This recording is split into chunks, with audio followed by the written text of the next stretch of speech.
الحمد لله رب العالمين والعاقبة للمتقين والصلاة والسلام على أشرف الأنبياء والمرسلين أما بعد أعوذ بالله من الشيطان الرجيم بسم الله الرحمن الرحيم يا أيها الذين آمنوا اتقوا الله حق تقاته قال الله تبارك وتعالى في القرآن المجيد في مقام آخر انما يخشى الله من عباده العلماء صدق الله العظيم وصدق رسوله النبي الكريم ان الله وملائكته يصلون على النبي يا ايها الذين آمنوا صلوا عليه وسلموا تسليما اللهم صل على سيدنا ومولانا محمد معدن الجود والکرم وآلہ وصحبہ وبارک وسلم۔ حمد و صلات کے بعد انتہائی عزت و تکریم کے لائق سامعین و حاضرین، دوستو، بزرگ اور بھائیوں، محفل شب برات کے عنوان سے اس خوبصورت رات میں اور ان ٹھنڈی ہواؤں میں آپ حضرات تشریف فرمائیں۔ نبی پاک صلی اللہ علیہ وسلم نے ارشاد فرمایا، جب شعبان کی 15ویں رات آئے تو رات کو بیدار رہا کرو اور صبح کو روزہ رکھا کرو۔ تو جب حضور نے کہہ دیا بیدار رہو تو پھر کسی کو سونا نہیں چاہیے، بیدار رہنا چاہیے۔ اور بیداری کا مطلب یہ نہیں کہ وہ آدمی بس جاگتا رہے، اس کا مطلب یہ ہے کہ وہ اللہ اللہ کرے، درود پاک پڑھے، عبادت کرے، تلاوت کرے، ذکر فکر میں رہے۔ کچھ باتیں اس مقصد کے لیے کہ اس رات اللہ پاک نے اپنی رحمت کے دروازے کھولے ہیں، تو کچھ ایسی بات کی جائے جس سے دل نرم ہو جائے۔ دوستو، قرآن مجید کی 2 آیات میں نے پڑھی ہیں۔ اللہ کریم نے فرمایا، یا ایھا الذین آمنوا اتقوا اللہ حق تقاتہ، اے ایمان والو اللہ سے ڈرو اور اتنا ڈرو جتنا ڈرنے کا حق ہے۔ ڈرو اللہ پاک سے، اور جس طرح تم کسی سے ڈرتے ہو، ڈرنے کا حق ہوتا ہے، وہ حق ادا کرنے کی کوشش کرو۔ ہم میں سے بہت سارے لوگ ڈرتے ہیں کچھ لوگوں سے، اور جب وہ ڈر رہے ہوتے ہیں تو انہیں احساس ہوتا ہے۔ اللہ پاک نے ہمارا وہ احساس خود بیان کر دیا ہے۔ فرمایا، جب تم کسی سے ڈرتے ہو تو تمہیں اس کا احساس ہوتا ہے کہ تم کتنا ڈرتے ہو، تو پھر تم کوشش کرتے ہو کہ تم وہ کام نہ کرو جس سے وہ بگڑ جائے گا، ناراض ہو جائے گا۔ جو لوگ قانون سے ڈرتے ہیں وہ اشارہ نہیں توڑتے، کچھ بھی ہو جائے اشارہ نہیں توڑتے۔ انہیں پتہ ہے کہ یہاں اشارہ توڑیں گے تو الجھ جائیں گے، اور جہاں انہیں فکر نہ ہو کہ کوئی پوچھنے والا نہیں، وہاں ہم نے دیکھا ہے کہ لوگ اشارہ توڑ دیتے ہیں۔ اللہ تبارک و تعالیٰ نے موقع دیا، میں حرمین شریفین حاضر ہوا تو وہاں ایک روڈ دائری روڈ کہلاتا ہے۔ اس روڈ سے پیدل چلنے والے نہیں گزر سکتے۔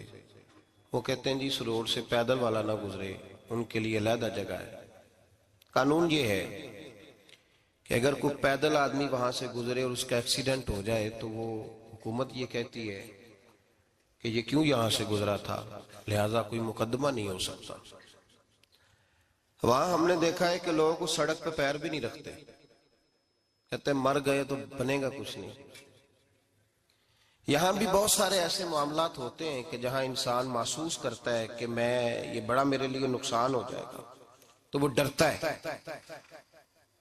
ایک چھوٹی سی بات ہے کہ رات کو کوئی آدمی اپنا دروازہ کھلا رکھ کے نہیں سوتا، حالانکہ کوئی حرج نہیں، کبھی کھلا رہ بھی جاتا ہے۔ اور اگر کبھی رہ جائے تو جس کی ذمہ داری بند کرنے کی ہو، اس کے ساتھ پھر جو رویہ ہوتا ہے گھر والوں کا، یہ خوف ہے ہمارا اندر کا، تو بڑی شدت کے ساتھ ہم اس شخص کو سخت سست کہتے ہیں، ڈانٹتے ہیں، کہتے ہیں تو نے خیال ہی نہیں کیا، جمع پونجی لٹ جاتی تو یہ خوف ہے، یہ ہمارا اندر کا یہ خوف ہے۔ آپ بازار میں جائیں تو درجنوں لوگوں نے گن مین بٹھائے ہوئے ہیں، ان کا دل نہیں کرتا کہ اضافی تنخواہ دی جائے، کیا مطلب ہے ایک آدمی کو اضافی پیسے دینے کا، لیکن وہاں آدمی بٹھایا جاتا ہے، اس کو تنخواہ دی جاتی ہے، اس کی روٹی کا بندوبست کیا جاتا ہے، اس کے سارے ضروریات زندگی کا خیال رکھا جاتا ہے، اور پس منظر یہ ہوتا ہے کہ ڈر لگتا ہے اگر یہ شخص نہ ہوا تو ہمارے چوری ہو جائے گی۔ اللہ فرماتے ہیں کہ تو جہاں سے ڈرتا ہے تجھے پتا ہے، تو اس طرح کر کہ مجھ سے بھی اتنا ڈر جتنا ڈرنے کا حق ہے۔ یہ جھوٹ موٹ کا ڈراوا نہ پیدا کر کے اوہ اللہ معاف کرے جی، اچھا جناب بڑا ڈرتے ہیں آپ اللہ تعالیٰ سے، آپ نے تو کانوں کو ہاتھ لگائے، تو پھر آپ کیا کر رہے ہیں؟ اللہ معاف کرے جی میں تو بات نہیں کرتا، بس 2-4 آدمیوں کی پگڑی اچھالوں گا، اس سے زیادہ نہیں، ڈر لگتا ہے جی بات کرتے ہوئے، 15-20 آدمی بس میرے قابو آئیں گے۔ یہ کس قسم کا ڈر ہے؟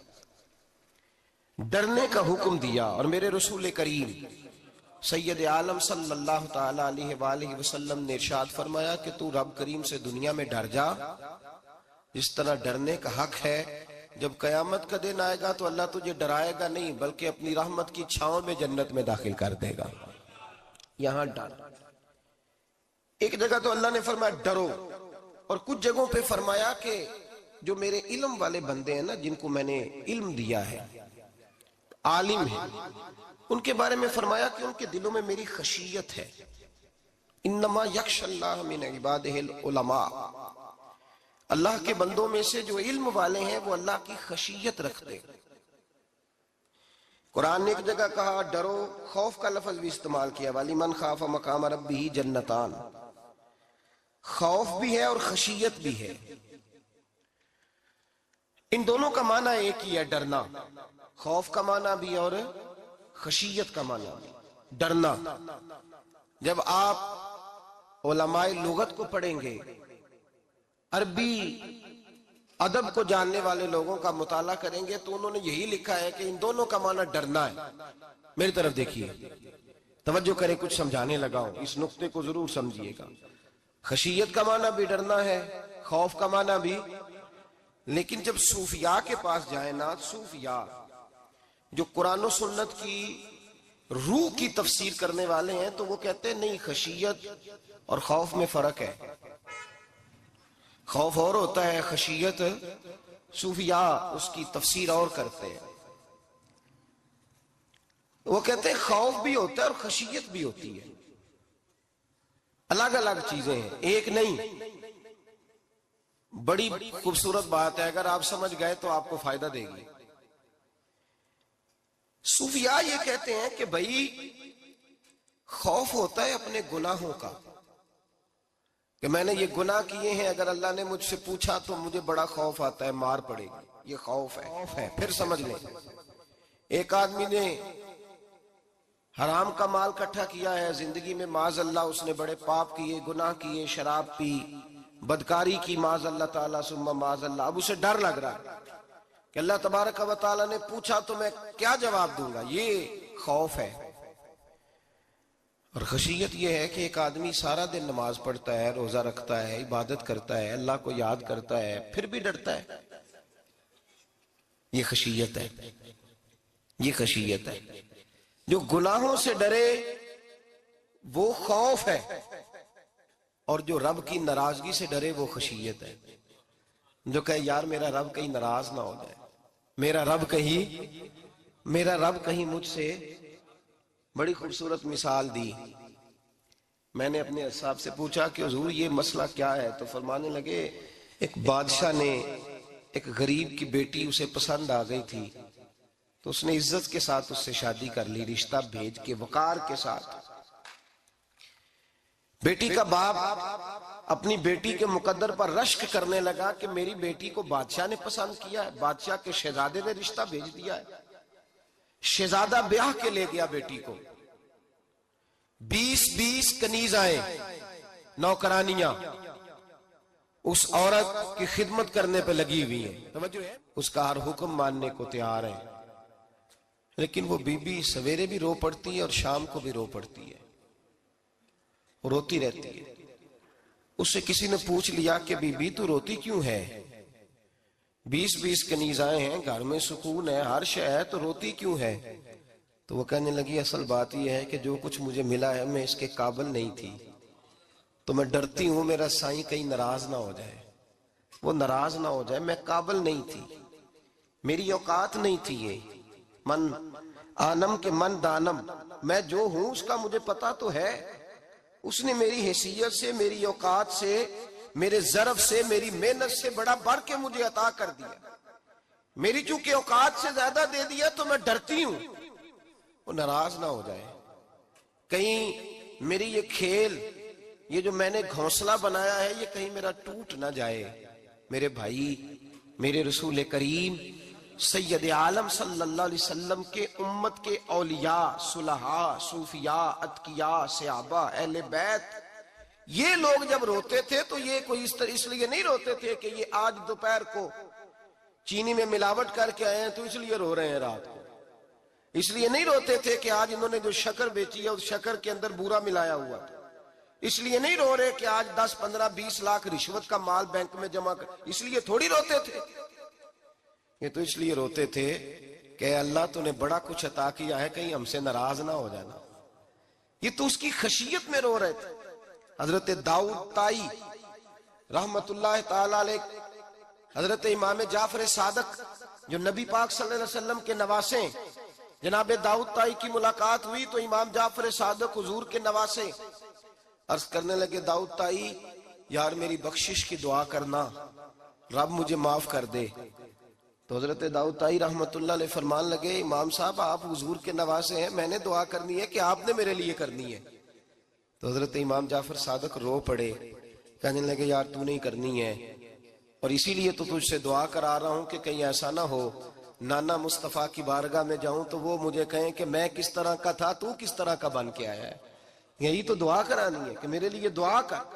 جو جتنا بڑا ہوتا تھا نا اتنی زیادہ خشیت ہوتی، اور گناہگار کے تو اللہ تبارک و تعالیٰ بعضوں کا سزا دیتا ہے، آنسو سلب ہو جاتے، اس کو تو اپنے گناہوں پہ رونا ہی نہیں آتا، وہ تو روتا ہے بچہ نہ ہو تب روتا ہے، وہ تو روتا ہے پیسے نہ ہو تب روتا ہے، وہ تو اس وقت روتا ہے جب اس کا مال چلا جائے، اس کو تو بعضوں کا گناہگار کو تو بعضوں کا سزا ملتی، اللہ فرماتے تو دنیا کے لیے روئے گا، میرے لیے نہیں رو سکتا۔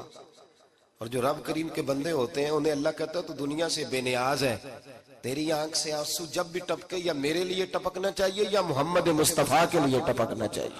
آپ اگر اس بات کو تھوڑا سا غور کے ساتھ سمجھے تو تمام اولیاء صلحات کیا یہ رو رہے ہیں، تڑپ رہے ہیں، کیا اس کی وجہ تھی؟ نمازیں کم رہ گئی تھی، روزوں میں کمی تھی، فرائض ادا نہیں کرتے تھے کہ رویا کرتے تھے؟ کیوں روتے تھے؟ حضرت سیدنا عمر فاروق رضی اللہ تعالیٰ عنہ کے بارے میں صحابہ کہتے ہیں جناب عمر فاروق جب نماز پڑھاتے اتنا رویا کرتے تھے کہ 7ویں صف تک ان کے رونے کی آواز جایا کرتی، 7ویں صف تک ان کے رونے کی آواز جاتی۔ ہم لوگ بن کے بیٹھ گئے ہیں، ہم لوگ بن کے بیٹھ گئے، ہم یہ سمجھتے نہیں کہ ہماری حیثیت کیا تھی اور رب کریم نے ہمیں نوازا کیا ہے۔ آپ پڑھیے کتابیں، میرے رسول پاک صلی اللہ علیہ وسلم فرماتے ہیں میرا عمر جس گلی سے گزرے شیطان رستہ بدل جاتا ہے۔ نبی پاک فرماتے ہیں میرا عمر جب تک دنیا میں رہے گا دوزخ کو تالا لگا رہے گا۔ اس صاحب عزد الغابہ نے لکھا ہے نبی پاک صلی اللہ علیہ وسلم نے حضرت جبریل امین کو بلایا، فرمایا چل میرے عمر کی شان بیان کر۔ تو حضرت جبریل امین علیہ السلام عرض کرنے لگے یا رسول اللہ صلی اللہ علیہ وسلم 950 سال اگر اللہ مجھے عمر دے، 950 سال رب عمر دے اور پھر بھی میں عمر فاروق کے فضائل بیان کروں تو میں نہیں کر سکتا، عمر کی شان میں نہیں بیان کر سکتا، 950 سال بھی اگر میری عمر ہو۔ نبی پاک نے فرمایا پھر میرے ابو بکر کے بارے میں، عرض کی یا رسول اللہ ابو بکر کی تو بات اس سے بہت آگے کی ہے نا، وہ نبی پاک کتنی عظمت بیان کر رہے ہیں، کس قدر زیادہ رسول کریم صلی اللہ تعالی علیہ وآلہ وسلم ان کی عظمت بیان کرتے ہیں۔ حضرت عمر کیا کہتے ہیں، وہ لوگوں کو بتاتے پھرتے ہیں کہ تم نے دیکھا ہے نا میری کتنی عظمت ہے، وہ یہ نہیں کہتے، حضور فرماتے ہیں عمر کی بڑی شان بڑی شان بڑی شان۔